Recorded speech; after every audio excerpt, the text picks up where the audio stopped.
Shalom semuanya, selamat sore. Bagaimana kabarnya? Semoga semuanya dalam keadaan yang baik dan sehat di rumah masing-masing ataupun dimanapun kalian berada saat ini.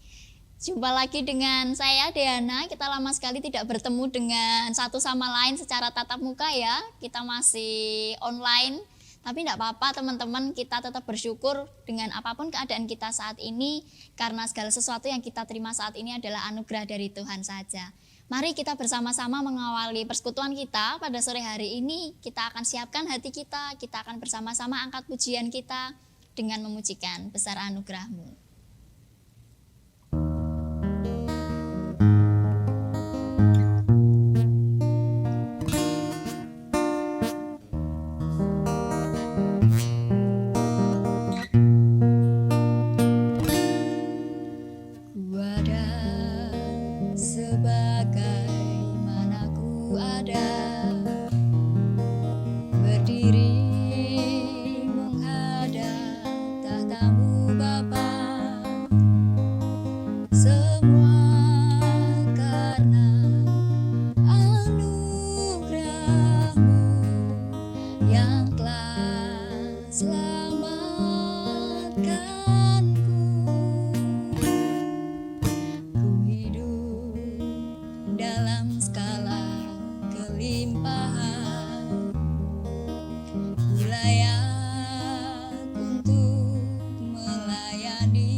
Betapa besarnya anugerah Tuhan yang boleh kita terima setiap hari. Untuk itu saya mengajak teman-teman untuk bersama-sama mensyukuri berkat Tuhan dan anugerah Tuhan melalui doa. Mari bersama-sama kita bersatu di dalam doa. Selamat sore Bapak, kami bersyukur kalau pada sore hari ini Tuhan boleh memberikan kami kesempatan untuk kami dapat bersekutu di tempat kami masing-masing dengan keadaan yang baik dan sehat. Kami mau berdoa Tuhan supaya Engkau yang memampukan kami untuk mengerti firman-Mu pada hari ini, supaya kami boleh belajar sesuatu yang baru dan boleh kami terapkan dalam kehidupan kami hari lepas hari. Terima kasih Bapa, kiranya Tuhan yang memberkati kami, Engkau yang menjagai kami dan menuntun kami dalam setiap aktivitas kami. Ampuni segala dosa dan kesalahan kami, haleluya, amin. Nah, kita sudah lama nih nggak memuji Tuhan bareng-bareng di gereja secara langsung atau ketemu dengan satu sama lain. Tapi saya percaya dimanapun teman-teman saat ini berada, kita dengan penuh semangat akan terus belajar untuk tetap melayani Tuhan. Kita akan selalu bekerja di ladangnya Tuhan dimanapun kita berada dengan berbagai macam cara. Kita akan bersama-sama memujikan Jangan Lelah.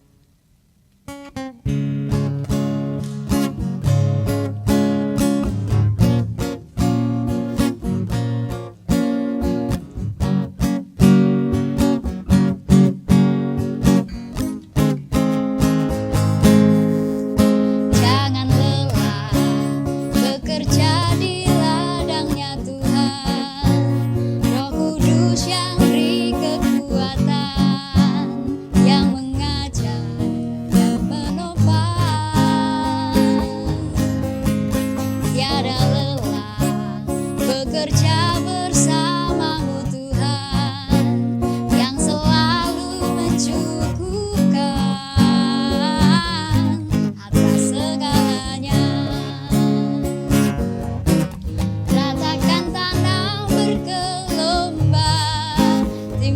Timbunlah tanah yang berlubang, menjadi siap dibangun di atas dasar iman. Ratakan tanah bergelombang, timbunlah tanah yang berlubang, menjadi siap dibangun di atas dasar iman. Jangan lelah bekerja di ladangnya Tuhan. Roh Kudus yang beri kekuatan, yang mengajar dan menopang. Tiada lelah bekerja bersama Tuhan, yang selalu mencukupkan atas segalanya. Ratakan tanah bergelombang, timbunlah tanah yang berlubang, menjadi siap dibangun di atas dasar iman. Ratakan tanah bergelombang, timbunlah tanah yang berlubang, menjadi siap dibangun di atas dasar iman. Mari teman-teman, saya mengajak teman-teman untuk bersama-sama belajar akan firman Tuhan yang akan disampaikan oleh Penatua Bambang setelah ini. Kita saksikan bersama-sama dan mari kita belajar bersama-sama. Selamat menyaksikan. Baik, selamat malam pemuda remaja GKI Gabangan yang tergabung dalam Kompare. Hari ini kita berjumpa lagi dalam persekutuan Kompare GKI Gabangan. Saudara-saudara, malam ini kita dalam persekutuan ini kita akan membahas masalah reformasi, mereformasi dalam keluarga. Nah, ini karena ini masih dalam bulan keluarga. Jadi teman-teman Kompare ini memberikan tema mereformasi bulan keluarga. Baik saudara-saudara, sebagai dasar untuk kita mengeksplor, kita menjabarkan itu, nanti kita akan membuka Roma 12, kita akan membacanya ayat yang pertama dan yang kedua. Namun sebagaimana biasa, saudara-saudara, baik yang di rumah maupun di gereja, kita sebelum membaca firman Tuhan, marilah kita bersatu dalam doa. Mari kita berdoa. Terima kasih Tuhan, karena pada malam hari ini kami boleh datang ke tempat ini untuk melakukan perekaman untuk siaran persekutuan Kompare. Kami bersyukur sepanjang hari ini Engkau boleh menyertai kami, boleh mengaruniakan, menganugerahkan kepada kami kesehatan dari pagi, siang, hingga sore. Dan malam ini kami boleh datang untuk membaca dan merenungkan firman-Mu. Tuhan, sertai kami dengan Roh Kudus-Mu agar semuanya berjalan dengan lancar. Terima kasih Tuhan Yesus. Haleluya. Amin. Mari kita buka Roma 12 dan kita akan membacanya ayat pertama dan kedua. Nggih, Bapak Ibu. Roma 12 ayat pertama dan kedua. Dan saya akan membantu membacakan untuk saudara-saudara semua. Demikian firman Tuhan. Karena itu, saudara-saudara, demi kemurahan Allah aku menasehatkan kamu supaya kamu mempersembahkan tubuhmu sebagai persembahan yang hidup, yang kudus, dan yang berkenan kepada Allah. Itu adalah ibadahmu yang sejati. Janganlah kamu menjadi serupa dengan dunia ini, tetapi berubahlah oleh pembaruan budimu, sehingga kamu dapat membedakan manakah kehendak Allah, apa yang baik, yang berkenan kepada Allah, dan yang sempurna. Sedemikian jauh, saudara-saudara, pembacaan firman Tuhan. Berbahagialah kita semua yang mau membaca firman Tuhan dan merenungkan firman Tuhan dan melaksanakan firman Tuhan ini untuk hidup kita hari lepas hari. Saudara-saudara yang terkasih, sesuai dengan tema kita mereformasi keluarga. Ada kata reformasi. Baiklah, kita akan meninjau sejenak. Apa itu reformasi?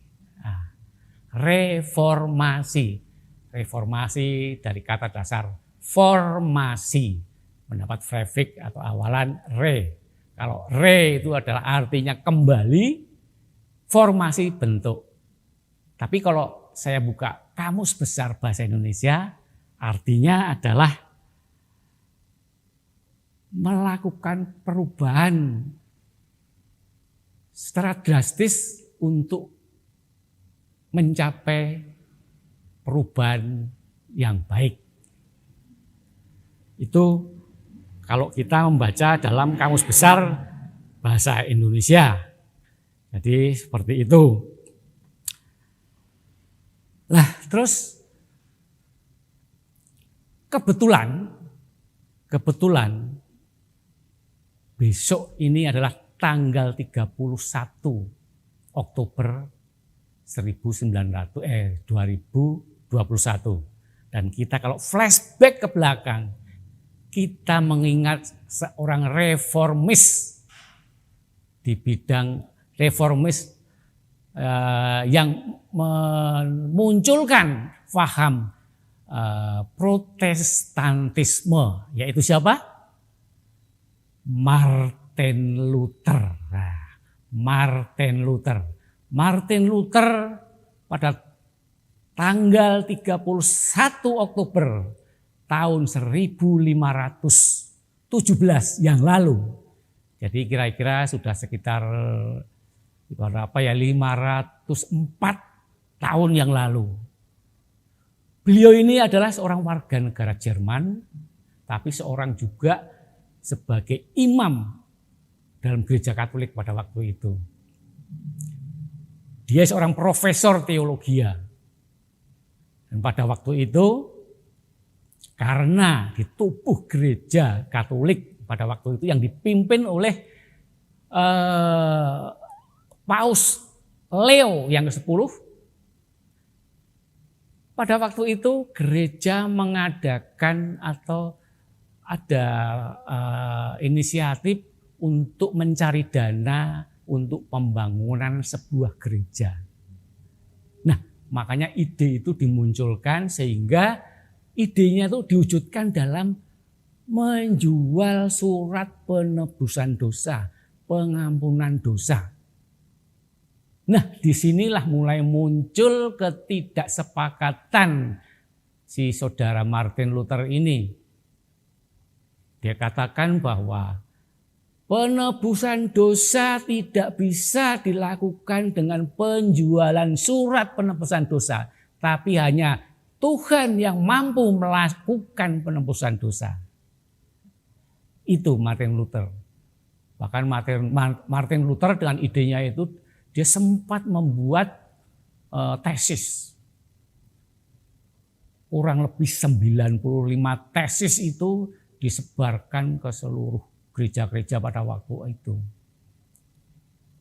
Nah, soal tesisnya ini tidak akan saya jabarkan karena terlalu banyak. Jadi ya itulah singkat cerita bahwa kita mempunyai reformis di mana sekarang ini kita berada dalam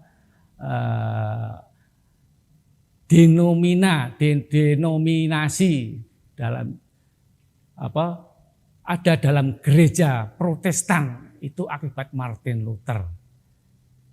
Karena ada Protestanisme dan surat yang dijual sebagai penebusan dosa itu konon disebut sebagai indulgisme.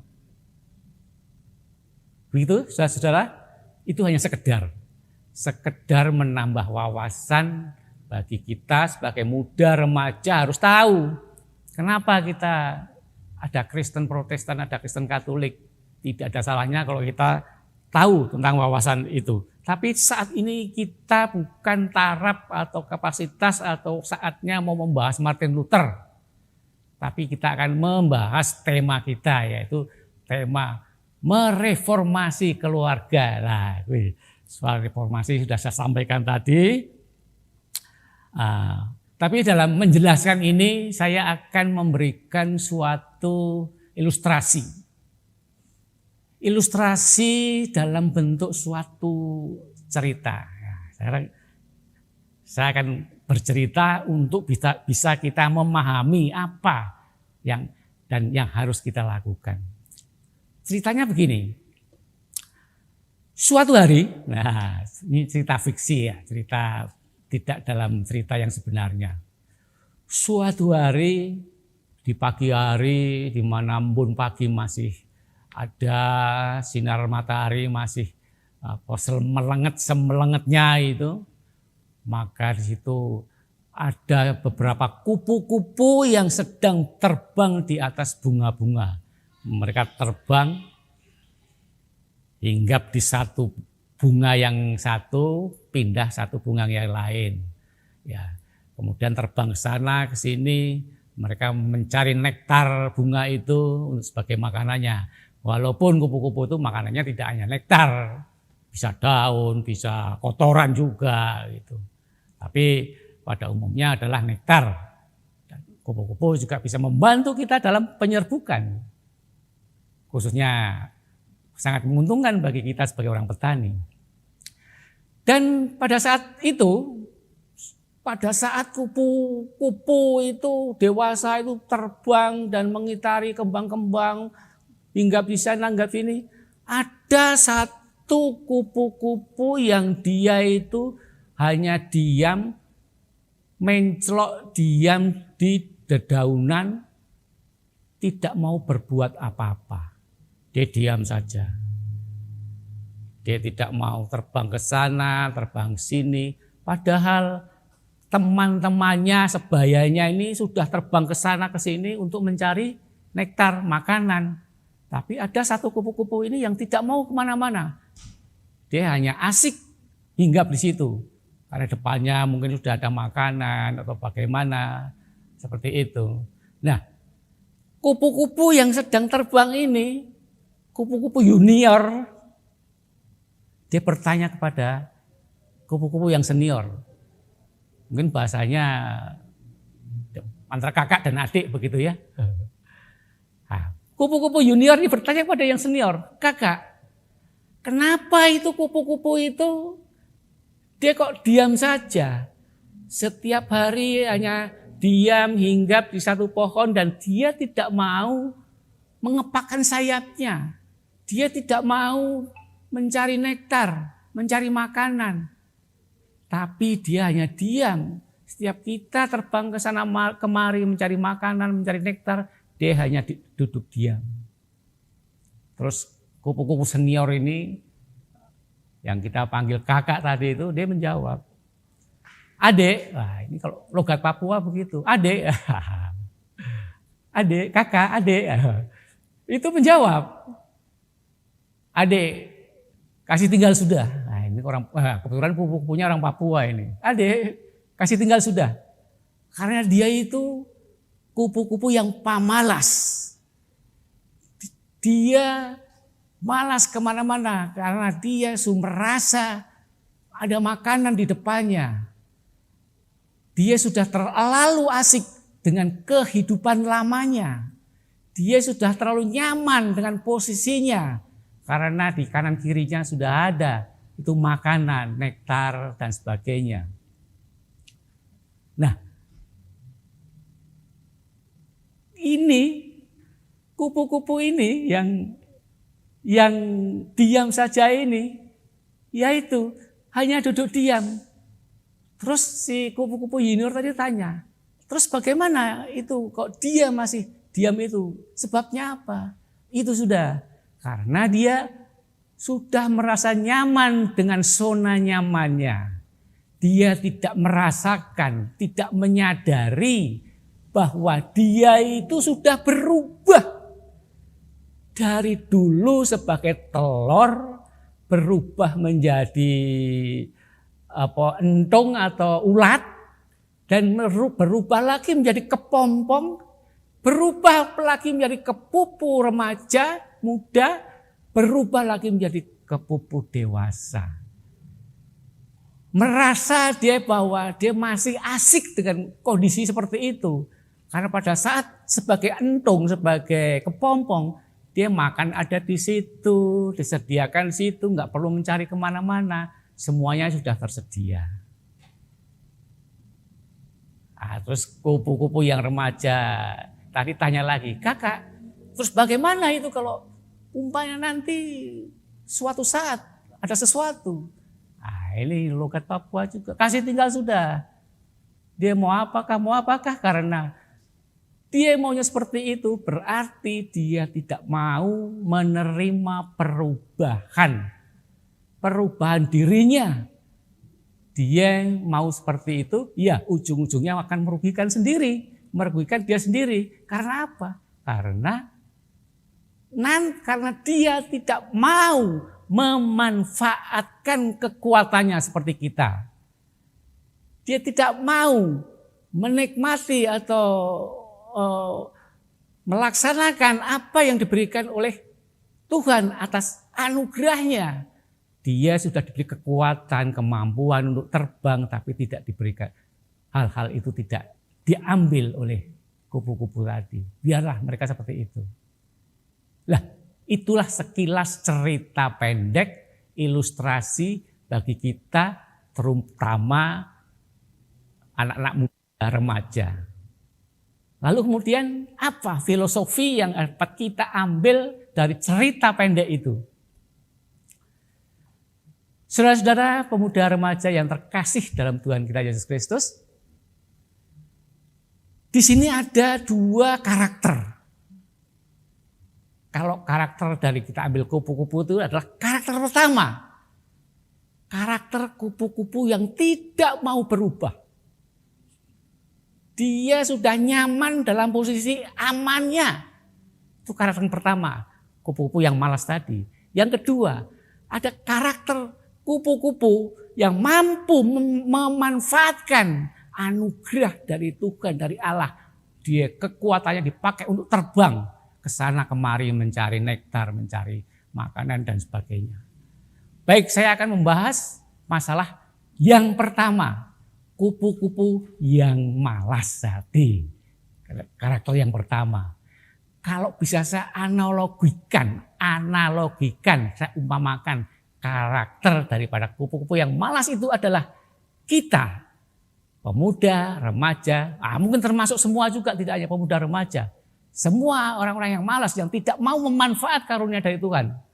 Maka kita lambat laun akan tergilas oleh perkembangan dan perubahan zaman. Kita harus menerima semua perubahan-perubahan yang ada di sekitar kita.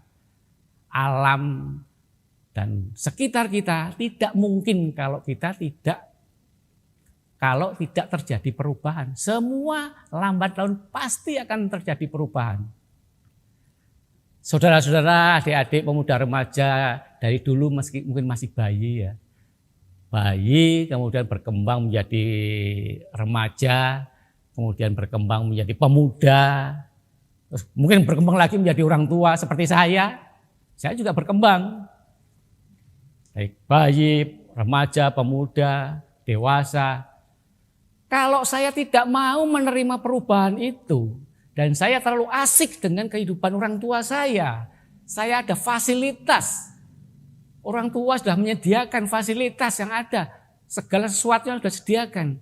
Mungkin saya tidak akan seperti ini. Artinya apa? Saya tidak mampu eksis dalam menghadapi kehidupan itu. Saya kalau tidak mau eksis menghadapi perubahan, maka kita akan dilindas oleh zaman, dilewati oleh perubahan. Kita tahu bahwa hari demi hari, bulan demi bulan, tahun demi tahun semua akan perubahan. Yang sederhana saja, Sebelum ada pandemi bagaimana kita, setelah ada pandemi bagaimana kita, itu sederhana saja. Dan itu pasti akan terjadi. Oleh karena jangan kita terlalu asik dengan zona nyaman. Jangan kita terlalu asik dengan posisi kita, kondisi kita yang sudah nyaman. Tapi kita harus mampu mengintrospeksi diri bahwa saya harus berubah, saya harus kuat, saya harus melawan. Seperti kupu-kupu tadi, kalau dia tidak mampu melatih sayapnya, maka dia suatu saat ada cicak saja, maka akan dilahapnya dengan mudah. Karena apa? Tidak mampu menggunakan instingnya, tidak mampu menggunakan kekuatannya untuk dia membela diri. Sama dengan kita. Kalau kita tidak memanfaatkan kekuatan kita, budi pekerti kita, naluri kita, maka kita akan dimakan oleh teman-teman kita, dimakan oleh massa, dimakan oleh teknologi. Untuk itu, siapkanlah diri kalian, siapkanlah sebagai pemuda remaja, terutama pemuda remaja Gereja GKI Kabangan. Jangan kita hanya duduk diam, jangan kita terlalu nyaman dengan situasi kondisi yang sudah ada. Di segala bidang, artinya tidak hanya satu sisi.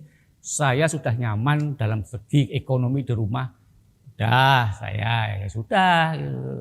Bukan masalah ekonomi saja, tapi pribadi kita, fisik kita berubah, pribadi kita harus tetap sebagai pribadi kita.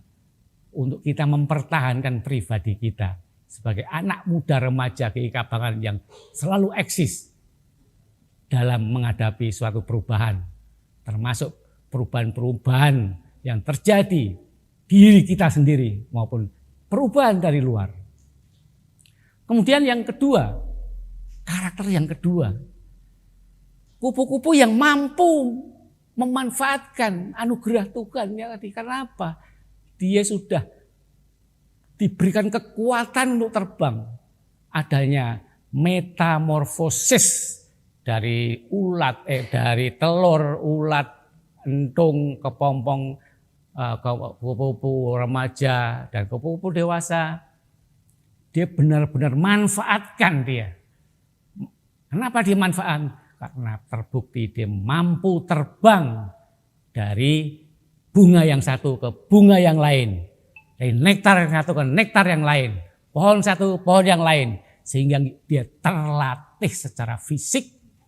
Dan dia terlatih menerima perubahan. Bahwa dia menyadari adanya perubahan-perubahan dalam hidupnya. Dia menyadari sudah melakukan metamorfosis. Sehingga dia tidak akan dilindas oleh perubahan-perubahan yang terjadi. Karena perubahan yang terjadi dalam fisiknya dia maupun perubahan yang terjadi dari luar. Bukannya tidak mungkin, kupu-kupu juga suatu saat akan terjadi perubahan-perubahan itu. Misalnya terjadi suatu angin kencang. Kalau dia tidak mampu sayapnya, maka dia akan terlempar. Untuk itu, untuk karakter yang kedua ini, saudara-saudara, pemuda remaja GKI Kabangan, Kompare, manfaatkanlah kekuatan saudara, kemampuan saudara di bidang apapun, talenta apapun yang Anda miliki. Manfaatkan perubahan-perubahan yang terjadi. Baik perubahan dari diri Anda sendiri maupun perubahan dari luar. Perubahan dari luar ini sangat dahsyat. Sekarang kita berpikir sederhana. Kita boleh sekarang melakukan streaming, daring, dan kita melakukan dengan YouTube. Setelah ada pandemi, ada solusi kita untuk melakukan segala sesuatu, penginjilan, ada ibadah secara daring. Sekarang saudara bayangkan seandainya malam ini tiba-tiba jaringan internet secara nasional putus. Apakah itu mungkin? Sangat mungkin. Kenapa tidak mungkin? Karena itu ada jaringan kabel optik. Tiba-tiba yang di kapal ditabrak oleh kapal, kena jangkar. Tes, putus. Seperti yang terjadi di Papua kemarin. Itu baru Indonesia. Kalau dunia, bagaimana kalau dunia? Kita seperti hidup di dalam tempurung. Hidup di dalam tempurung. Perubahan-perubahan itu harus kita antisipasi. Sebagai pemuda remaja, kita harus, artinya bukan mengantisipasi nanti kalau internet putus bagaimana, tidak. Melatih diri untuk menerima perubahan. Perubahan yang terjadi. Sebagaimana kita sekarang ini sudah melatih perubahan-perubahan ini, sudah kita laksanakan. Oh ya, kita sekarang mengadakan internet, mengadakan siaran lewat daring, itu juga suatu perubahan. Hanya banyak orang yang tidak menyadari semuanya itu hanya berjalan dengan normatif, biasa-biasa saja. Dan tidak kita pikirkan perubahan-perubahan yang lain akan segera terjadi. Saya juga mengadakan perubahan. Sederhananya saja. Saya mungkin 10 tahun atau 20 tahun yang lalu mungkin sangat berbeda dengan sekarang. Kalau dulu 10 tahun yang lalu, 20 tahun yang lalu saya masih suka dengan hal-hal yang sifatnya duniawi. Artinya ya kalau suka ngebut ya saya ngebut. Saya pernah ngebut sampai kaki saya patah. Kaki saya patah karena saya nabrak mobil di Klaten itu, sehingga dioperasi. Kalau dulu saya masih fisik saya masih kuat, saya sering off-road pakai jeep saya. Wah, semangat itu. Bertemu dengan komunitas itu luar biasa senangnya. Tapi setelah saya purna, saya pensiun, saya harus merubah mindset saya. Saya tidak bisa seperti dulu lagi. Apa sebabnya? Pertama, dana sudah mulai menurun. Mulai berkurang. Kalau saya tetap tidak mau merubah cara saya seperti yang saya lakukan dulu dan sampai sekarang saya harus lakukan itu, saya sendiri yang akan keteteran. Saya sendiri yang akan disulitkan. Makanya perubahan-perubahan itu akan terjadi setiap saat, kapan saja, di mana saja. Kita akan menghadapi itu. Untuk itu pesan saya kepada anak-anak saya, saudara-saudara saya, pemuda remaja, jadilah kita kupu-kupu yang mampu melaksanakan, mampu artinya mampu apa yang kita terima dari Tuhan itu sebagai kekuatan anugerah kita manfaatkan. Kita punya talenta sebagai multimedia. Terima kasih kepada teman-teman remaja muda ini yang sudah membantu dalam pelaksanaan multimedia. Banyak ini Pak Okta dan rekan-rekan ini itu mempunyai talenta di bidang multimedia. Maka itu kekuatan itu harus kita berikan untuk kita menjadi orang kuat. Juga yang kita dikaruniai oleh kepandian yang lain, karunia talenta yang lain. Jangan kita biarkan, jangan hanya kita tanam, tapi kita gandakan. Karunia Tuhan, talenta Tuhan itu harus kita gandakan. Untuk apa? Untuk mengantisipasi perubahan-perubahan juga. Ingat, adik-adik adalah masa muda remaja yang sangat penuh dan sangat banyak untuk akan kedepannya menghadapi kehidupan-kehidupan yang harus dihadapi dalam mengeksiskan diri sebagai anak, sebagai orang tua, sebagai pemuda, sebagai remaja, anggota gereja, dimanapun kita berada, sebagai anak, kita harus menjadi reformis dalam keluarga. Sebagai anggota Kompare GKI Kabangan, kita harus menjadi reformis untuk GKI kita. Sebagai pemuda remaja yang ada di luar, karena kita juga harus menjadi reformis. Untuk apa? Ya kita harus mereformasi diri, membenahi. Reformis bukan berarti harus merubah ke arah yang lebih baik. Jadi kita harus tetap waspada dan siap siaga untuk melakukan perubahan-perubahan. Kita boleh perhatikan bacaan tadi.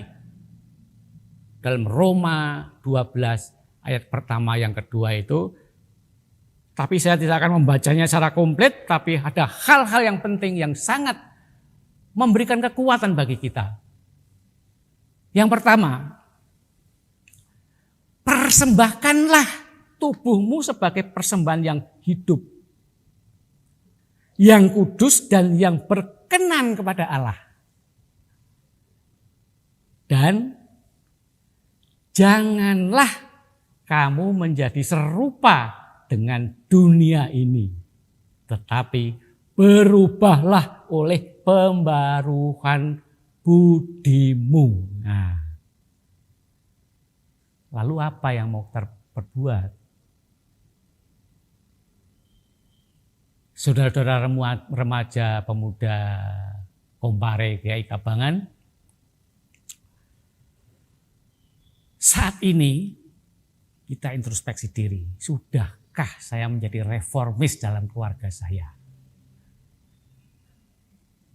Sudahkah saya menjadi atau mempersembahkan tubuh kita kepada persembahan yang kudus, kepada Tuhan, kepada Allah, sehingga kita tidak menjadi seperti atau serupa dengan dunia ini.